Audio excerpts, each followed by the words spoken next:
जब हम किसी भी महान आत्मा की जीवन यात्रा के बारे में सोचते हैं तो रूमी का नाम एक ऐसे व्यक्ति के रूप में सामने आता है जिन्होंने न केवल अपने समय के धार्मिक और सांस्कृतिक दायरे को पार किया, बल्कि आज भी उनके विचार और काव्य संसार भर में गूंजते हैं। रूमी का जीवन और उनकी रचनाएं केवल एक इतिहासकार के लिए नहीं, बल्कि एक आध्यात्मिक साधक के लिए भी अनमोल धरोहर हैं। उनके शब्दों में जो गहराई, प्रेम और सत्य की जो झलक मिलती है, वह न केवल उनके समय के समाज को प्रभावित करती है, बल्कि आज भी हमारी मानसिकता को न केवल बदल सकती है, बल्कि आध्यात्मिक समृद्धि की ओर भी मार्गदर्शन कर सकती है। रूमी का जन्म 30 सितंबर 1207 को बल्ख, वर्तमान अफगानिस्तान में हुआ था। यह क्षेत्र उस समय एक प्रसिद्ध सांस्कृतिक और धार्मिक केंद्र था, जहां ईरानी, तुर्की और भारतीय संस्कृतियों का संगम था। उनका परिवार धार्मिक दृष्टि से बहुत ही गहरे विश्वासों वाला था। उनके पिता बहाउद्दीन वलद, जो एक प्रसिद्ध इस्लामी विद्वान और सूफी संत थे, ने रूमी को प्रारंभिक धार्मिक शिक्षा दी। रूमी के पिता का यह विश्वास था कि विवेक और ज्ञान का होना अत्यंत आवश्यक है, लेकिन साथ ही साथ व्यक्ति का जीवन अगर आध्यात्मिक संतुलन से भरपूर न हो तो उस ज्ञान का कोई मतलब नहीं। रूमी के जीवन में जो मोड़ आया वह उनके शम्स तब्रेज से मिलने के बाद हुआ, जो उनके आध्यात्मिक जीवन के सबसे महत्वपूर्ण अध्याय में से एक था। लेकिन रूमी का जीवन केवल आध्यात्मिक शिक्षा तक सीमित नहीं था। उनकी कविताओं में, उनके दृष्टिकोण में और उनके विचारों में ऐसे तत्व हैं जो उनके समय के सामाजिक और सांस्कृतिक परिवेश को भी प्रभावित करते हैं। उनका प्रेम, आध्यात्मिकता और सत्य के प्रति दृष्टिकोण न केवल इस्लामिक शिक्षा से जुड़ा हुआ था, बल्कि उन्होंने इसे अंतर्राष्ट्रीय मानवता और सार्वभौमिक प्रेम के रूप में प्रस्तुत किया। रूमी की रचनाओं ने उस समय के धार्मिक तनाव, सामाजिक असमानता और राजनीतिक संघर्षों के खिलाफ एक गहरी चुनौती पेश की।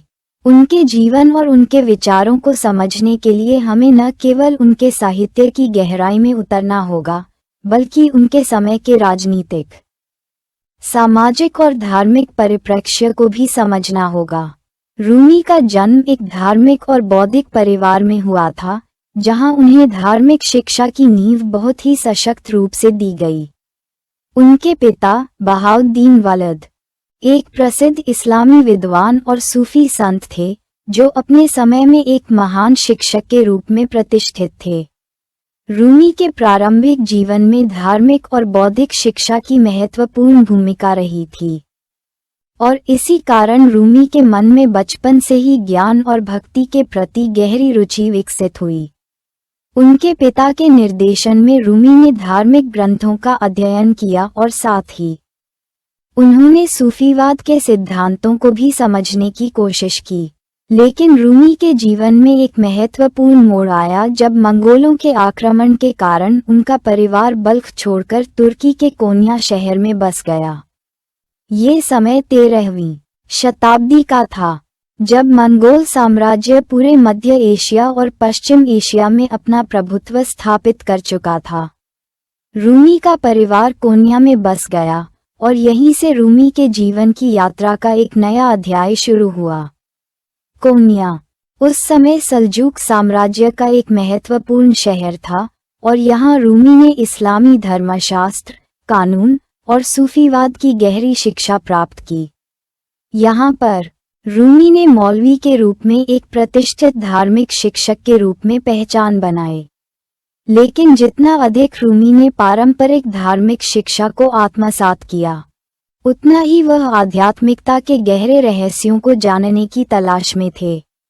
रूमी के लिए धर्म केवल एक बाहरी आचार व्यवहार का नाम नहीं था, बल्कि उन्होंने उसे आत्मा के शुद्धिकरण और ईश्वर से मिलन के रूप में देखा।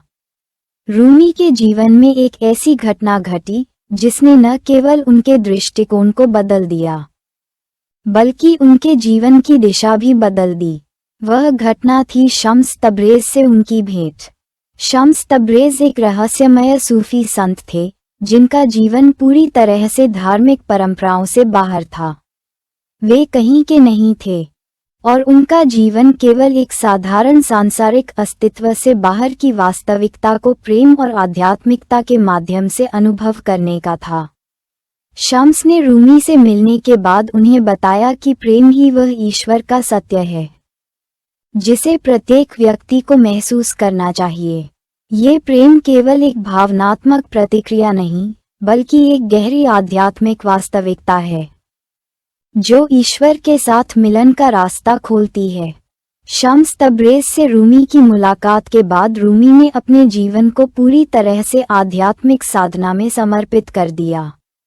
उनकी कविताएं, जो पहले धार्मिक और दार्शनिक ग्रंथों के बारे में थीं, अब प्रेम, प्रकृति, सत्य और आध्यात्मिक अनुभव की गहराइयों से भर गईं। रूमी ने अपनी काव्य रचनाओं में ईश्वर की महिमा, प्रेम के तत्व और आध्यात्मिक यात्रा के बारे में जो कुछ भी अनुभव किया, वह दुनिया के सामने रखा। रूमी का यह विश्वास था कि ईश्वर से मिलन का सबसे सरल और शक्तिशाली तरीका प्रेम है, और यही प्रेम हर व्यक्ति को उसकी आध्यात्मिक यात्रा की दिशा दिखाता है। ये शम्स और रूमी का गहरा रिश्ता था, जिसने रूमी को केवल एक धार्मिक शिक्षक से एक महान आध्यात्मिक गुरु बना दिया। शम्स की रहस्यमयी हत्याओं के बाद रूमी की कविताओं में एक दुख, प्रेम और आध्यात्मिक खोज का नया अध्याय लिखा गया। शम्स के अचानक गायब हो जाने के बाद रूमी ने अपनी कविताओं में शम्स की आध्यात्मिक महिमा और उनके द्वारा दिए गए ज्ञान और प्रेम की गहरी उपासना की। आगे बढ़ने से पहले कृपया चैनल को लाइक और सब्सक्राइब करें, ताकि आपका साथ हमेशा बना रहे और हमारी हर नई बात आप तक पहुंचती रहे। रूमी के जीवन में एक ऐसी घटना घटी जिसने न केवल उनके व्यक्तिगत जीवन को बल्कि उनकी आध्यात्मिक यात्रा को भी पूरी तरह से बदल दिया। ये घटना थी उनके गुरु शम्स तब्रेज़ से मुलाकात। शम्स तब्रेज़ का जीवन एक रहस्यमय और आध्यात्मिक रूप से गहरा था। वे उन संतों में से एक थे जिन्होंने अपने समय की धार्मिक और सांस्कृतिक सीमाओं को पार किया और ईश्वर के साथ सीधे संपर्क की खोज की। रूमी के साथ शम्स का संबंध न केवल एक गुरु शिष्य का था, बल्कि यह एक प्रेमपूर्ण आध्यात्मिक मिलन था, जिसने रूमी के भीतर गहरे आत्मज्ञान और प्रेम का रास्ता खोला। शम्स तब्रेज़ का जन्म संभवतः तुर्की के नगर तब्रेज़ में हुआ था, लेकिन उनके जीवन के बारे में विस्तृत जानकारी मिलना कठिन है। शम्स का व्यक्तित्व इतना रहस्यमय था कि वह कभी किसी स्थान पर ज्यादा समय तक नहीं रहते थे, और न ही उन्होंने अपनी पहचान को सार्वजनिक रूप से प्रकट किया। वह एक ऐसे सूफी संत थे जो आध्यात्मिकता को व्यक्तिगत अनुभव के रूप में मानते थे, न कि किसी धार्मिक ग्रंथ या पारंपरिक आचार के रूप में। शम्स की सबसे बड़ी विशेषता थी उनकी आध्यात्मिकता की गहरी खोज, जो उन्होंने ईश्वर के साथ सीधा संपर्क और प्रेम के माध्यम से अनुभव की। उनकी विचारधारा और उनके जीवन का तरीका पारंपरिक धार्मिकता से बिल्कुल अलग था। वे सच्चे ईश्वर के प्रेम को आंतरिक अनुभव के रूप में मानते थे, न कि बाहरी रूप से निर्धारित नियमों और शर्तों के माध्यम से। शम्स का मानना था कि ईश्वर का प्रेम हर व्यक्ति के भीतर है और इसे महसूस करने के लिए किसी विशिष्ट धर्म या आचार की आवश्यकता नहीं है। यही कारण था कि वे कभी एक स्थान पर ज्यादा समय तक नहीं ठहरते थे, क्योंकि वे स्वयं को ईश्वर के साथ जुड़ने के नए रास्ते की खोज में व्यस्त रखते थे। रूमी और शम्स की मुलाकात एक संयोग नहीं, बल्कि एक आध्यात्मिक घटना थी। रूमी उस समय कोन्या के एक प्रतिष्ठित धार्मिक शिक्षक के रूप में प्रसिद्ध हो चुके थे। उनकी विद्वत्ता, धर्मशास्त्र में गहरी पकड़ और सूफीवाद के सिद्धांतों की समझ उन्हें सम्मानित करती थी। लेकिन रूमी की आत्मा में एक अज्ञेयता और खालीपन था, जो धार्मिक और बौद्धिक ज्ञान से नहीं भर सकता था। यही वह समय था जब शम्स तब्रेज़ ने उनकी आध्यात्मिक यात्रा को जागृत किया। उनकी पहली मुलाकात एक अप्रत्याशित और गहन अनुभव था। एक दिन शम्स ने रूमी के पास आकर कहा, तुम जो ज्ञान खोज रहे हो वह तुम्हारे भीतर पहले से ही मौजूद है, तुम्हें केवल उसे पहचानने की आवश्यकता है। ये शब्द रूमी के लिए एक गहरे आध्यात्मिक संकेत के रूप में थे। शम्स का यह आध्यात्मिक अभियांत्रिक दृष्टिकोण रूमी के जीवन को बदलने वाला था।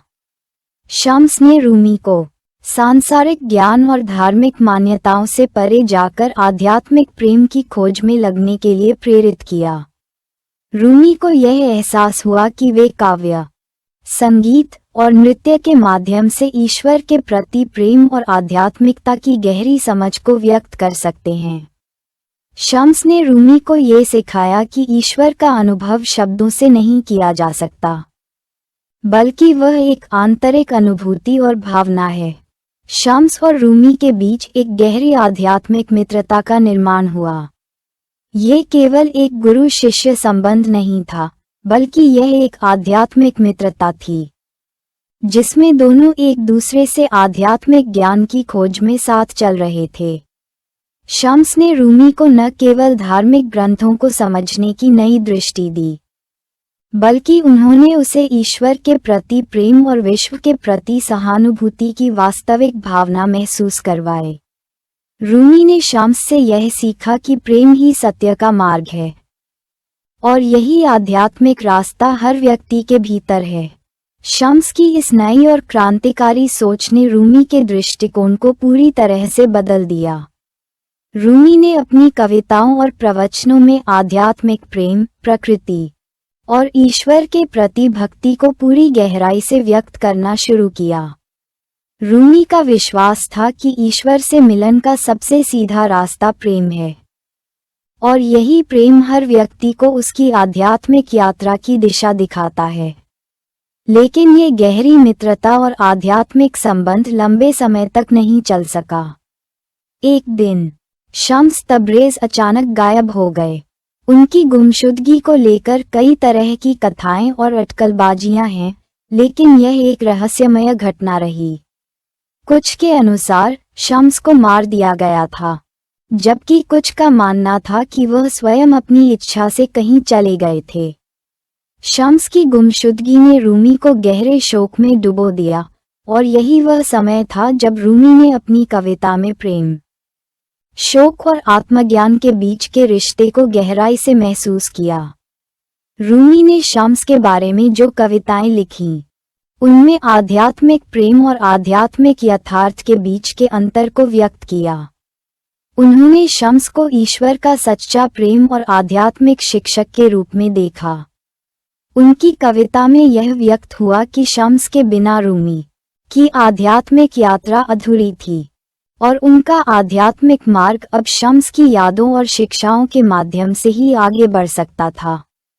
शम्स की गुमशुदगी के बावजूद उनका आध्यात्मिक प्रभाव रूमी के जीवन पर हमेशा के लिए बना रहा।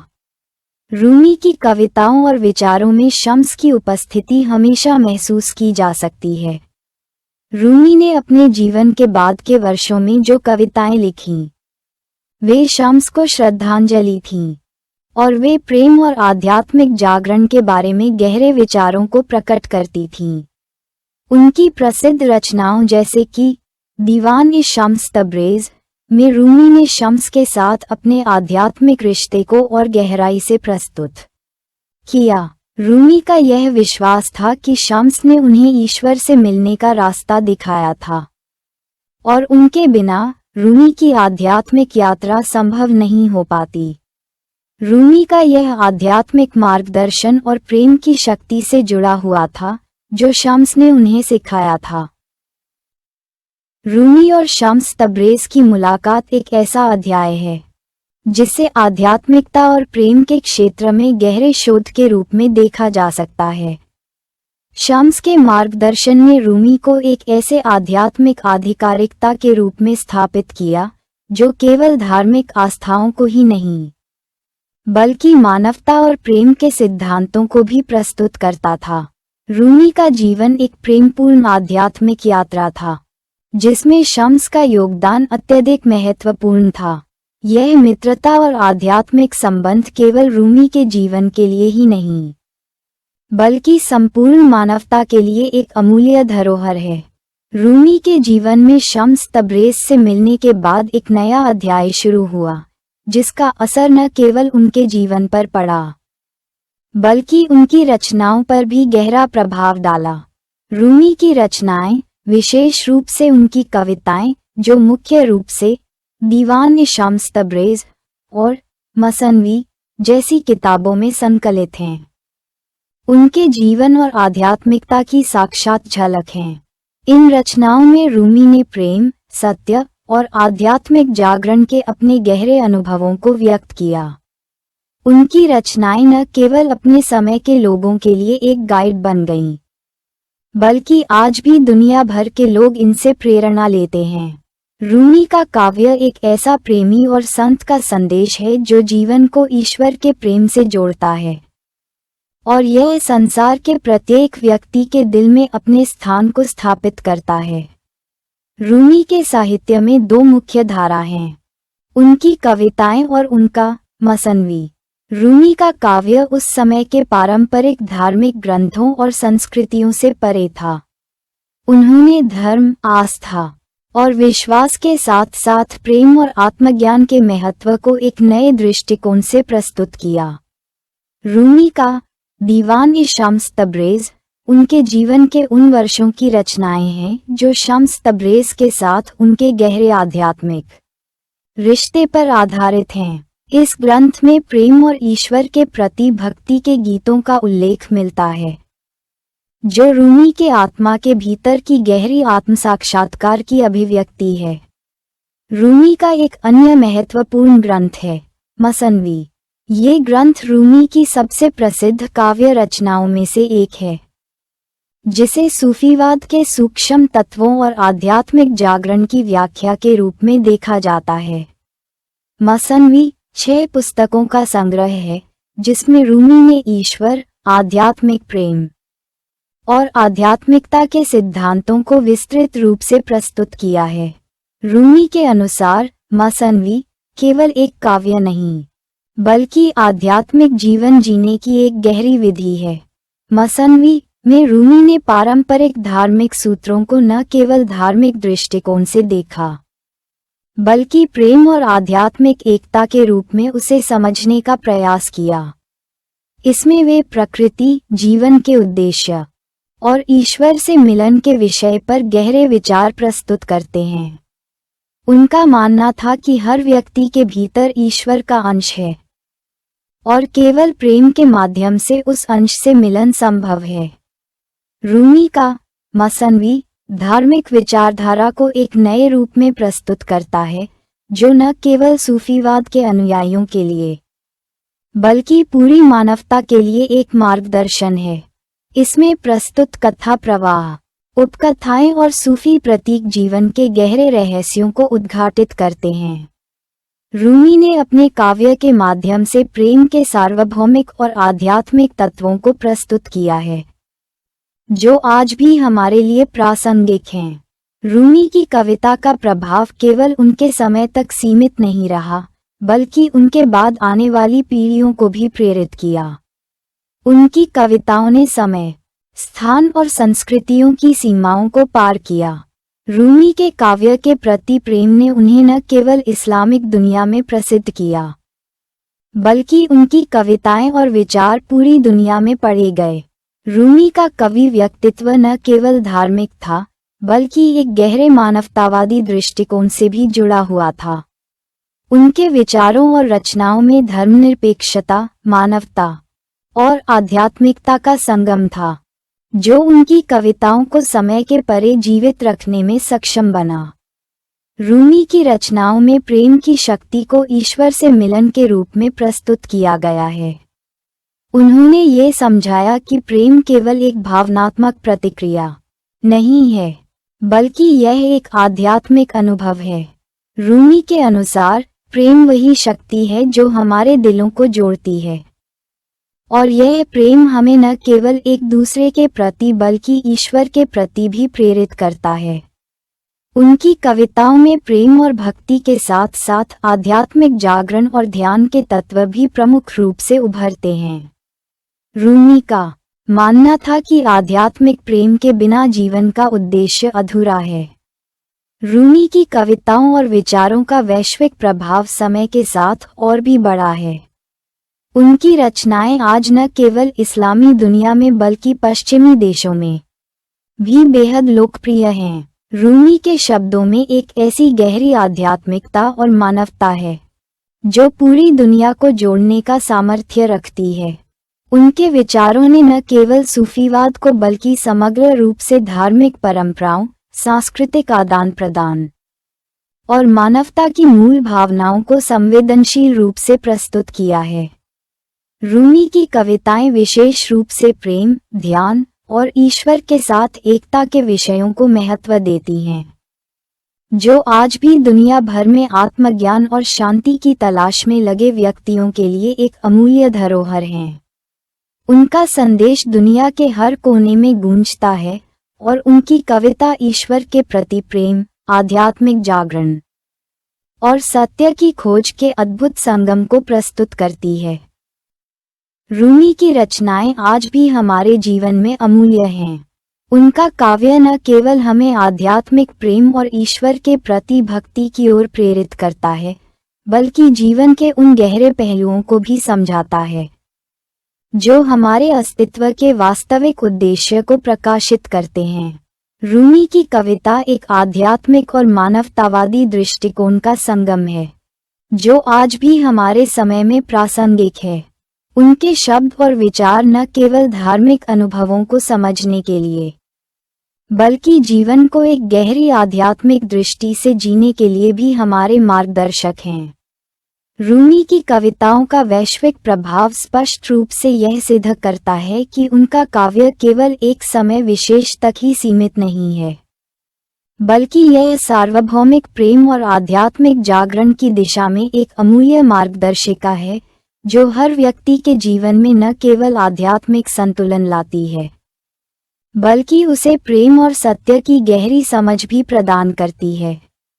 रूमी का जीवन और उनका कार्य न केवल उनकी व्यक्तिगत आध्यात्मिक यात्रा का प्रतिबिंब था, बल्कि उस समय के सामाजिक और सांस्कृतिक परिप्रेक्ष्य को भी चुनौती दे रहा था। उनका दृष्टिकोण, जो धार्मिक विश्वासों और पारंपरिक मान्यताओं से कहीं अधिक गहरा और व्यक्तिगत था, ने उनके समय के समाज को एक नई दिशा दिखाने का प्रयास किया। रूमी का समाज के प्रति दृष्टिकोण, उनकी कविता और उनके आध्यात्मिक संदेश ने तत्कालीन धार्मिक और सामाजिक संरचनाओं को प्रश्नचिन्हित किया। उनके जीवन के इस हिस्से को समझना बहुत आवश्यक है, क्योंकि रूमी ने न केवल एक गहरे आध्यात्मिक सत्य की खोज की, बल्कि उन्होंने धार्मिक, सांस्कृतिक और सामाजिक जड़ताओं को भी चुनौती दी। रूमी का जन्म उस समय हुआ था जब मध्यकालीन इस्लामी समाज अपनी सांस्कृतिक और धार्मिक परंपराओं में एक कठोरता और स्थायित्व को महसूस कर रहा था। उस समय इस्लामिक धर्म के भीतर कुछ परंपराएं और नियम तय किए गए थे, जिनका पालन करना हर व्यक्ति के लिए आवश्यक माना जाता था। ये समय था जब धर्म और सामाजिक व्यवस्था में सख्त विभाजन और वर्गीय असमानता थी। रूमी एक ऐसे दौर में पैदा हुए थे जहां धर्म के नाम पर संकीर्ण दृष्टिकोण और आध्यात्मिकता के प्रति एक असंवेदनशील रवैया देखा जा सकता था। लेकिन रूमी के विचार और उनका जीवन इस सख्त ढांचे को तोड़ते हुए एक नई आध्यात्मिक राह दिखाते थे।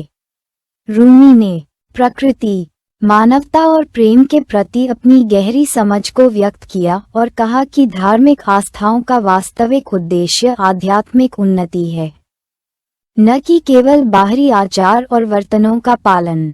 उनका ये दृष्टिकोण उस समय के धर्मगुरुओं और धार्मिक नेताओं के लिए एक चुनौती था। रूमी ने एक ऐसी व्यक्तिगत आध्यात्मिकता का प्रचार किया जो किसी संस्था या धार्मिक प्रणाली से बंधी नहीं थी, बल्कि सीधे ईश्वर के साथ संपर्क और आध्यात्मिक प्रेम पर आधारित थी। रूमी की रचनाएं और उनके विचार सूफीवाद से गहरे जुड़े हुए थे। सूफीवाद जो इस्लाम के भीतर एक रहस्यमय और आध्यात्मिक शाखा है। परंपरागत धर्म ग्रंथों के औपचारिक पालन के बजाय आध्यात्मिक अनुभव और ईश्वर के प्रेम के माध्यम से सत्य की खोज करता है। रूमी ने सूफीवाद को एक नए आयाम में प्रस्तुत किया।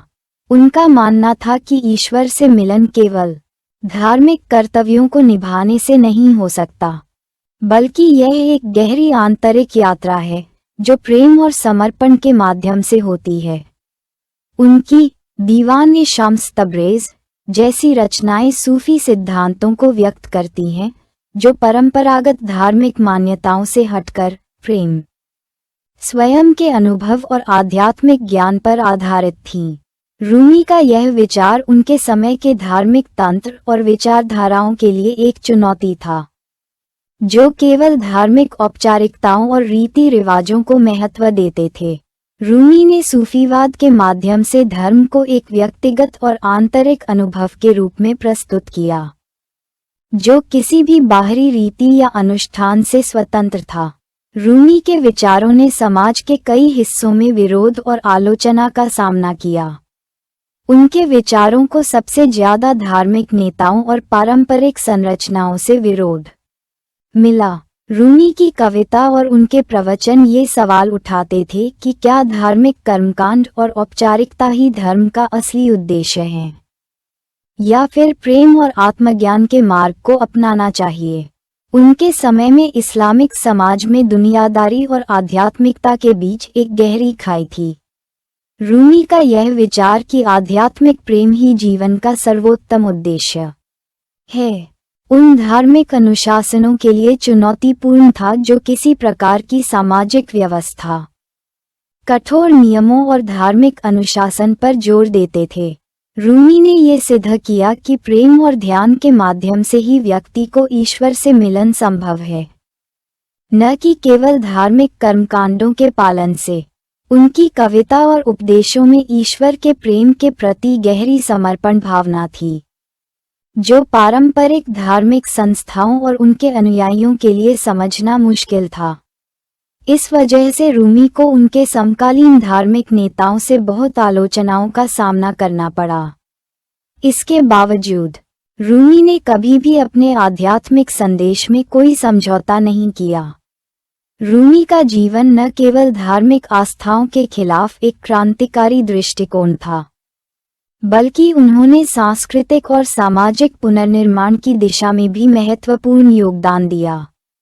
उनके विचारों ने इस्लामिक दुनिया के पारंपरिक ढांचे को चुनौती दी और एक नए सांस्कृतिक संवाद की शुरुआत की। रूमी का यह विचार कि धर्म केवल आचार और पंथ का नहीं, बल्कि आंतरिक अनुभव है, उनके समाज और समय के लिए एक गहरे आध्यात्मिक जागरण का संकेत था।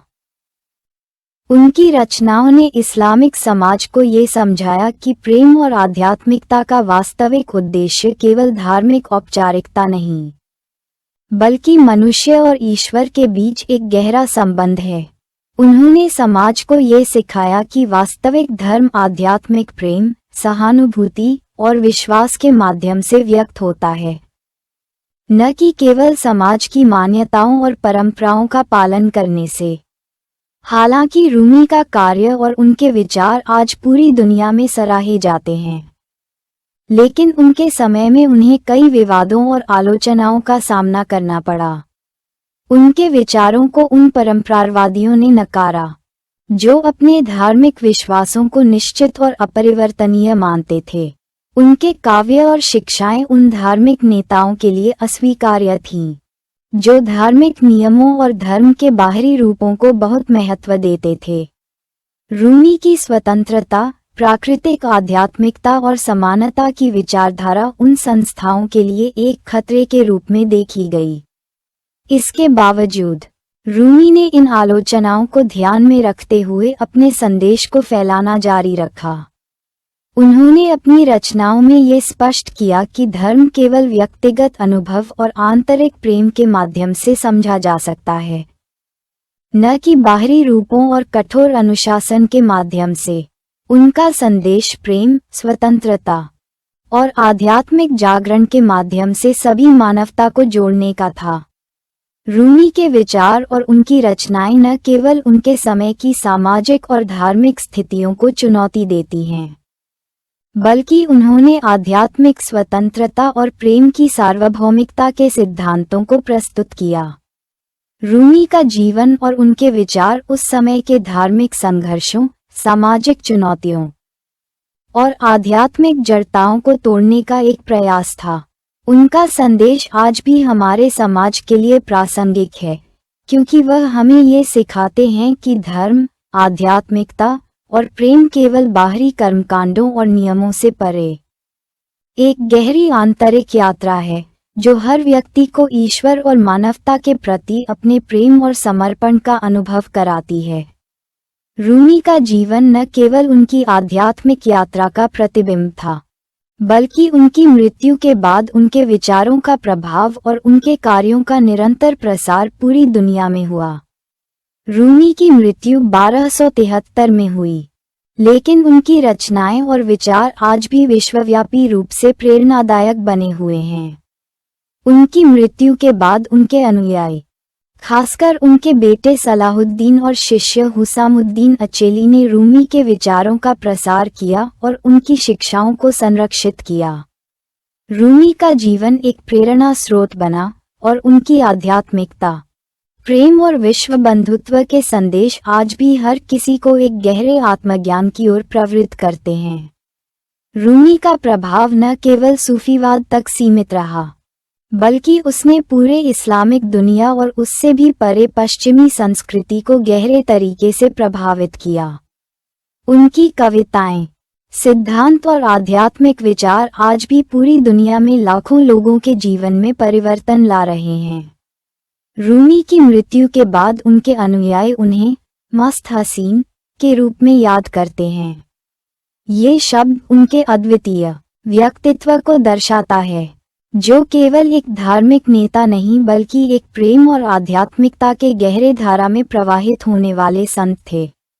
रूमी ने अपनी मृत्यु के समय भी उन परंपराओं और सामाजिक संरचनाओं को चुनौती दी, जो मृत्यु को एक दुखद अंत मानती थीं। रूमी का जीवन और मृत्यु ये संदेश देता है कि मृत्यु केवल जीवन की एक निरंतर प्रक्रिया है और यह एक नए आध्यात्मिक जन्म का रूप है।